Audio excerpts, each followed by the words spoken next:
The evening that had begun so long ago had already disappeared into the night, and normal people were now watching their 10th dream. Well, it's there, outside the windows. And there is no day or night in the hospital.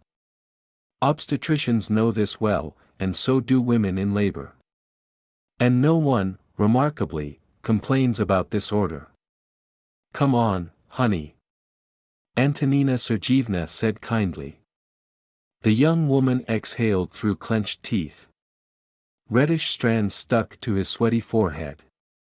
You're doing great, the midwife encouraged her. Now the fight is going to start, and push as hard as you can, okay? The woman in labor smiled faintly. I'll try. I will try. She bit her lip. Come on, push. More. Well done. That's a good girl. Just a little more. That's it. The baby slid like a fish into Antonina Sergeyevna's warm arms, and immediately screamed deafeningly. Oh, you're such a loud boy. The woman smiled, and like thousands of times before, she thought that every child she adopted, and there have been many of them for 40 years, becomes a little bit native. It was as if she had just given birth to him with her mother. Oh, how loud he is. The hero has appeared in our world today, right? Let's see. She looked into the tiny face, and suddenly turned white and swayed, almost falling. Tanya, she called a young nurse, take the baby, I feel sick. The girl quickly took the screaming baby from her, and laid him on his mother's stomach. The red-haired woman sighed happily, and put both hands on the child's back. The boy was so small that his mother almost managed to hide him under her palms. Hello, my little one, she whispered. Mark, my darling, hello. Antonina Sergeyevna crossed the floor of the maternity ward with a quick step, turned to the stairs, and only there, pressing her forehead against the railing, burst into tears. Tanya! Tanya, what are you doing? Someone was shaking her by the shoulders, calling her name over and over again, but she couldn't make out who it was. And I didn't want to. The tears, the ones that had been suppressed, hidden for all 5 years, poured out, and there was nothing to hold back this flow. And probably there's no need. The same hand somehow helped her up the stairs, and then pushed her, forcing her to walk down the corridor. It's so boring for you, Antonina, a woman's voice could be heard, as if from afar. Nothing, now you'll sit at my place, catch your breath, take 5 drops, and go home to sleep it off. I'll walk you out. You don't take care of yourself, but in vain. You can't plow like that, T is not a horse. A door slammed, and then a bright light hit my eyes. Restless hands pushed her forward, and Antonina collapsed into an upholstered chair. Just sit there, Tanya. We're with you now. Get some rest. What's the matter?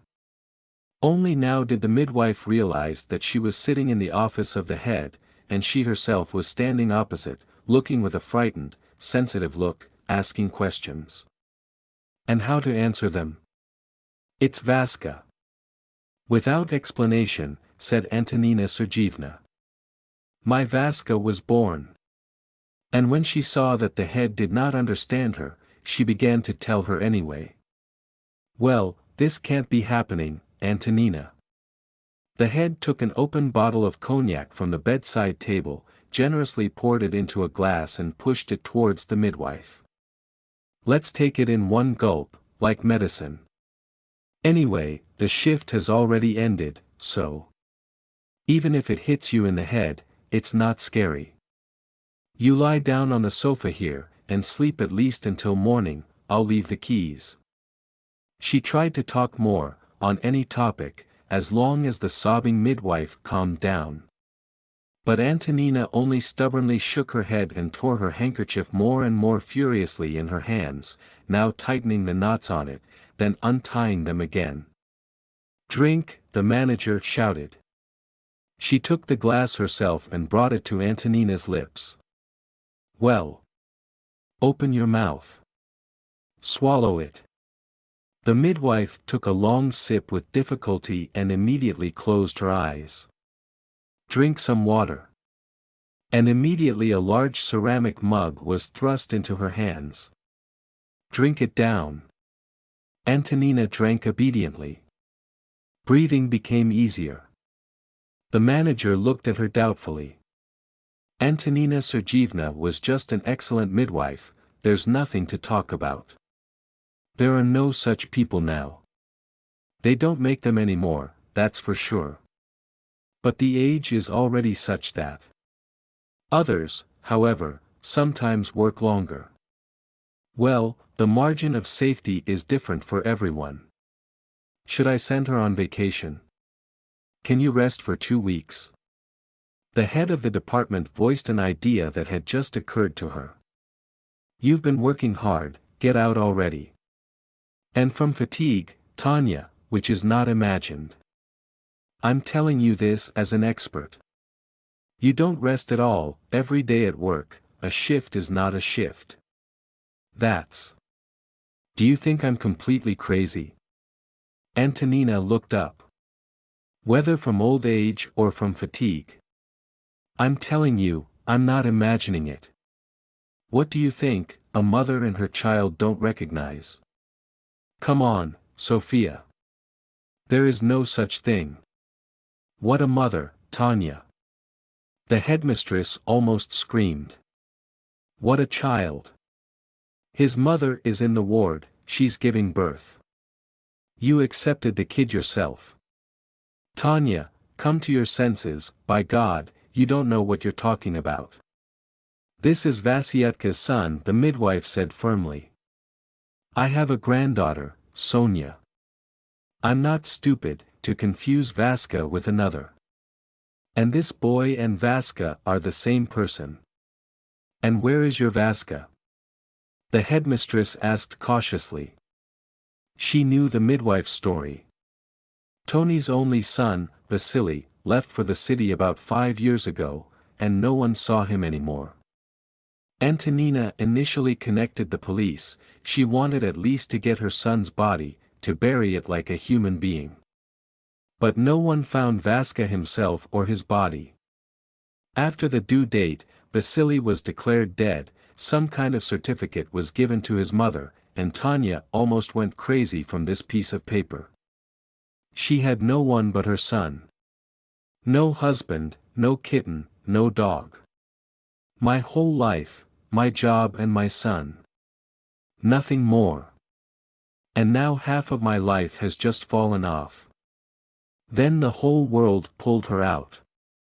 The head dragged Antonina to work, assuring her that the youngsters in their maternity hospital were the stupidest, everything was as it should be, I didn't know simple things, they couldn't do elementary things, and they couldn't cope without senior experienced colleagues.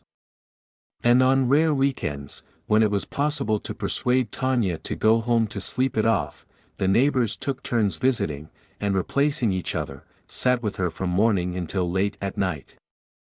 They were entertained with conversations, helped around the house where needed. It seemed to have been pulled out. And here you are, our Antonina Sergeevna seems to have gone crazy. Trouble. Have you seen Vaska himself for a long time? I don't want to remind you of the bad things, Tun, but. Officially recognized as dead, the midwife said. I remember, and I don't need to remind you. So, you remember that. Then where did he get his son from? The midwife smiled serenely and shrugged her shoulders. But nobody saw Vaska dead either, right? The red-haired woman was asleep. She got a quiet son, not noisy at all. Let him rejoice. Other kids arrange such concerts, mothers have no time to breathe. And this one is quiet. Lucky. The young woman, as if she felt that she was being watched, woke up. The eyelids fluttered, and then the big gray eyes opened wide. "Hello. What's your name?" "Alice." "And his," she pointed to her son, "is Mark." "Mark, then," the manager nodded. "And my name is Sofia Konstantinovna." "Well, Allison, the birth went well, you are recovering very quickly. I'll be discharged soon. Will your husband pick you up?"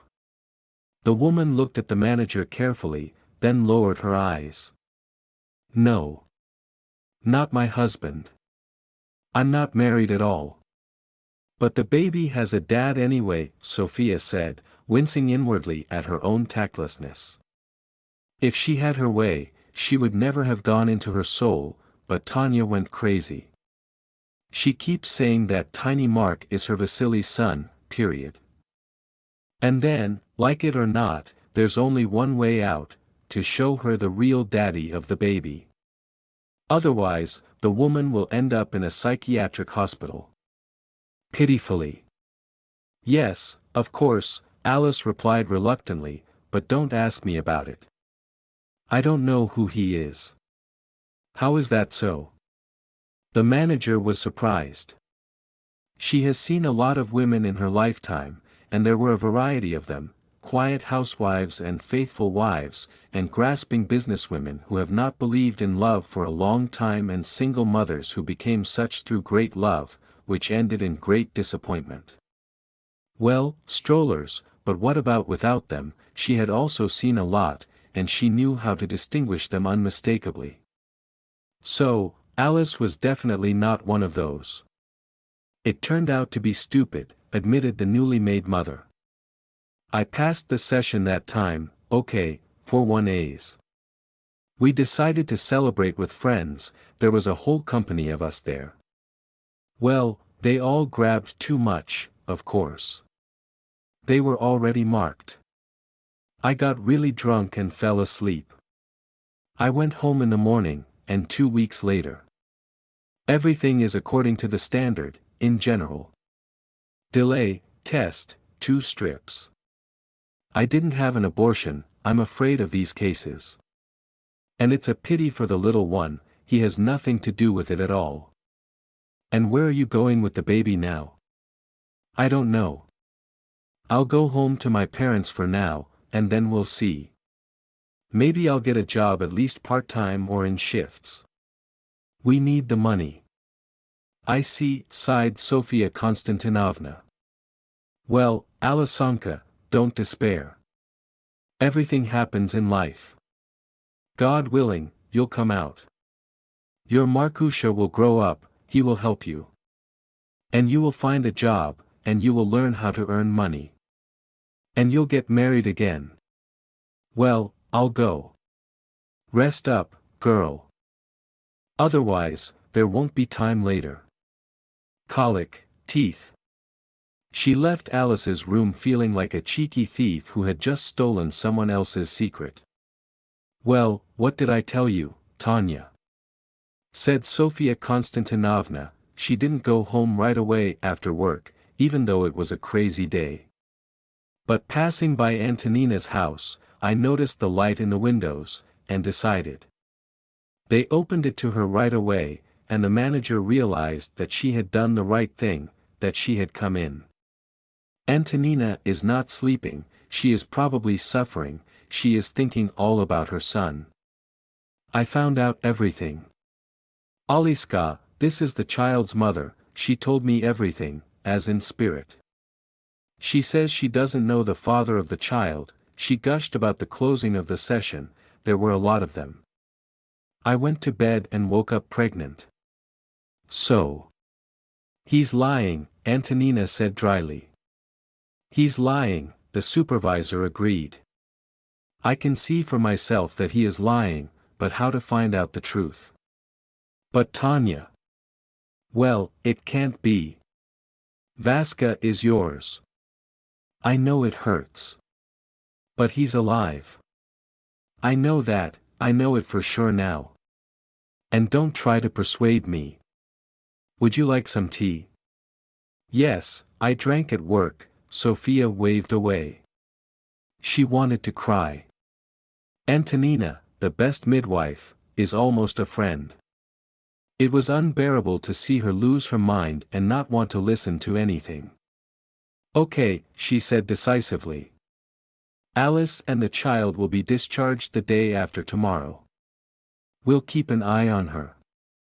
Let's get in my car and follow. But promise me, if we don't meet any Vaska, then you'll forget about this story forever. Promise me, Tanya. Because what? Because I'm afraid for you, the headmistress finished simply. Alice came out of the hospital thoughtful, hugging baby Mark tightly.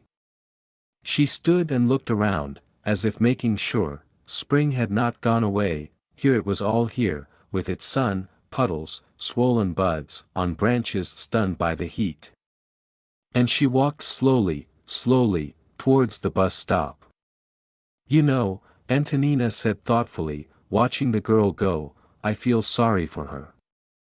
Somehow, not even in general. And quite specifically.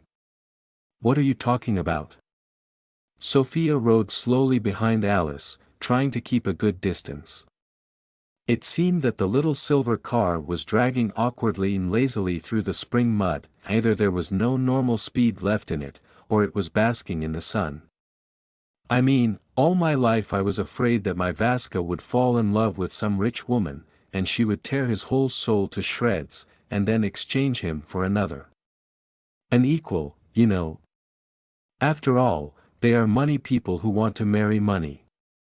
But I look at this Alice, she's a normal girl, anyway. It can be seen that it is normal. Quiet, not arrogant. The head was not painted, and no one came to pick it up in limousines. And there weren't even any transfers. Her parents must be far away, or maybe they work a lot, so there's no one to take care of her. And that's why I wouldn't meet her. Their eldest would have gone to kindergarten already. Or I'd babysit him. The headmistress glanced warily at Antonina. She's at it again. I should have thought of something to distract her, to talk to her. Alice quietly got on the bus and settled down with the baby by the window. Well, at least they won't be standing up, Antonina sighed. Oh, Vaska, where were you looking at? Tanya, Sophia Konstantinovna asked, hoping to knock her friend off this crazy wave. Why were you afraid that your Vaska would fall in love with a rich woman? Didn't he like simple girls? Yes, I am. Antonina grimaced, and it immediately became clear that this conversation was unpleasant for her. But she really wanted to talk, so she continued, trying as much as possible to tell her story dryly and briefly. I had one in my youth. My boyfriend, he looked after me for a long time, it's so beautiful. He gave flowers every time, even read poetry. I held on for a long time, and then 1 week goes by, another, and he's still gone. And my heart is bleeding, because I loved him. I just wanted to seem proud all the time. The beluga bellowed all night. Then he came, of course, I immediately blossomed like a fool. I cry, hug him.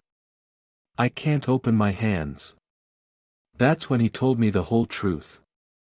Instantly, the handles opened. What truth? Sophia fell in behind the bus and tried not to let it out of her sight for a moment. It was difficult at the stops, it was necessary to make sure that Alice did not get out unnoticed, along with the flow of passengers. But every time it turned out that she was still sitting there, by the window, and looking at the street, then at her baby son. The truth. Antonina grumbled, that Daddy Avoyny does not want a simple girl as a daughter-in-law, he wants her to be like that, so that her parents have money, and herself. And so my love ended. What about the guy? Sophia chuckled. So you just listened to your dad and didn't argue? Is it Arturka? What a debater he is. A homely boy, quiet. He played chess well. We cried together, and then he left. That's it. It was a shame. If I fell out of love, it probably wouldn't be so insulting, but it's simple here. He obeyed his father. And Vaska. Is this his son? Arturkin? No, Antonina shook her head and was silent for a long time. Perhaps the memory of Vasily's father was not a pleasant one. So I was afraid that it would be the same with Vaska, she said again. I didn't want him to do that, you know. I understand. Sophia did not take her eyes off the bus stop. What kind of nonsense ruins people's lives? Some dad with his father's command, and now young love has collapsed. And it's a pity to tears. That boy, Arturka, or whatever his name is. He may have been a good guy, not mean, just a kid yet. It's young and green. He would have been older, more experienced, you see, and would have stayed with Tanya, and his father would have forgiven in time. Where should he go? And so Arturka washed his face with tears, and Tanya spent her whole life without a man. Work, son. What is there not to understand? Look. Alice got off the bus last. She rocked Mark a little as she walked. The baby must be hungry by now. I see it, Antonina replied in a whisper for some reason. Let's go after her, but slowly. The girl walked straight to the new building with a confident step. The house was rich, obviously not for everyone. It was a status house, one of those apartments where they cost a fortune, because they are not for living, but for demonstration. It's better to wipe people's noses, the midwife thought with sudden anger. Is this where her parents live? Sofia Konstantinovna whistled. However, an interesting story is emerging here, Tun. The girl's parents are not poor, but her daughter gave birth in the village maternity hospital, and even gets home by bus. Affairs. Why don't they like their blood so much? They probably chill out at the resorts, Antonina muttered. They don't care about their daughter, they don't care about their grandson. Non-human. Meanwhile, Alice took the keys out of her pocket and entered the entrance. And now what? The manager asked in confusion. We have to turn back. We didn't meet anyone. Shall we go? Deep down, she was even glad that the whole story of Antonina's insanity had a real chance to end right here and now. Now they will return home, Tanya will finally get enough sleep, and in the morning she will come to work, and everything will be as usual. Women in labor, newborn babies, smiles and tea during breaks. Antonina will be distracted, and this will help her get back on track.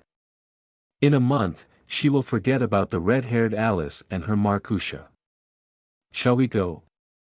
Tanya raised her hand, pressed her index finger to her lips. Shut up, Sonia, for God's sake. Her face turned pale and her whole body seemed to freeze for one long, infinitely long moment. The manager followed her gaze. The door of the entrance, which Alice had entered a few minutes ago, swung open again. A guy stepped out onto the street. Of medium height, strongly built. How old is he? 25? 30? Sophia shook her head, dismissing these meaningless calculations. The main thing was that you didn't need to be a genius to understand that this guy was definitely Antonina's relative, and not a distant one. Vaska. Antonina opened the car door so abruptly that the manager was afraid she would break it down to hell. But the door survived. And Antonina was already running down the street to meet her son. Cornflower. Vasenka. They almost bumped into each other, and Sophia squeezed her eyes shut for a second. What if Tanya really went crazy and now this Vazhya, who is not Vazhya at all, but some Dmitri, pushes away a crazy grandmother? Or if this is Vajya? What if he doesn't want to acknowledge his mother? He will look coldly, haughtily, and strain through his teeth, "Woman, I do not know you." That's what to do with Tanya then. You shouldn't have come here. Or it should have been, but alone, without her. Oh, my God! She cautiously opened her eyes, and it was as if a mountain had fallen from her soul. Vaska hugged his mother to him, kissed her on the graying top of her head, and even seemed to cry. "I couldn't tell you everything." He was sitting in the back seat of the car, not letting go of his mother's hand. "And could you leave your mother for 5 years?" Sophia snorted. "That's how life turned out," he said sadly. "Mom. I was always afraid that I would fall in love with a girl from a rich family. And that's how it turned out. Alice is good, Mom. By the way, she recognized you right away. That's why I lied outright, so that you wouldn't guess anything. She wasn't going to give birth at your place. But then I got stuck on the highway, the contractions began. The ambulance took you to the nearest hospital, and yours was the nearest one. She called me and forbade me to pick her up. So why didn't you let me know?" Antonina asked, stroking her son's hand. She wasn't angry with him. How could anything matter when he was around, her Vaska the cornflower, her beloved tomboy, stupid. "I've been thinking about how to introduce you to Aliska. I was hoping that you would see her and like her." "How can you not like her, Mom? You've seen her." "I made up a whole plan then, but here it is. One day, Arthur Alexandrovich, this is Father Aliskin, asked me to go to his office and bring some book. He was a scientist, always with his books. So I went. And I saw something from her father. Your picture, Mom. There was an old one on the table, in a round frame like this. I asked him, 'How do I say you have a photo of your mother?' And he frowned, fell silent. Then he asks, 'Is this really your mother? Is Antonina's name?' That's when Arthur Alexandrovich told me everything, that you were his first love, but it didn't work out. His father forbade him to meet with you, and they broke up, and how you cried. He told me everything. And how he couldn't forget you, even when he was already married, whom his father said, and when Aliska was already born to him, and he remembered you all the time, regretted that he was cowardly then. I didn't want to upset my father, he was already old. I understood everything at once, and why you hated the rich so much, and that you would never accept my Alice if you found out whose daughter she was. Alice. She said, 'Mom is more expensive, there are a lot of girls, but there is only one mother. And I'm crazy, I feel like I can't live without her. And I still can't.' That's when I ran away to the city, changed my name. Sometimes I just came to your house at night and looked at it. I'm sorry, Mom." The goat, Sophia Konstantinovna, could not resist. "He has love, you see." "Love," Vasily nodded. "So our son has already been born, Mom, your granddaughter. Shall we go to our place? Let's have some tea, and you'll meet Alice again. Already like family. Come on, Mommy. Come on." Antonina sobbed. "Come on. Not strangers after all,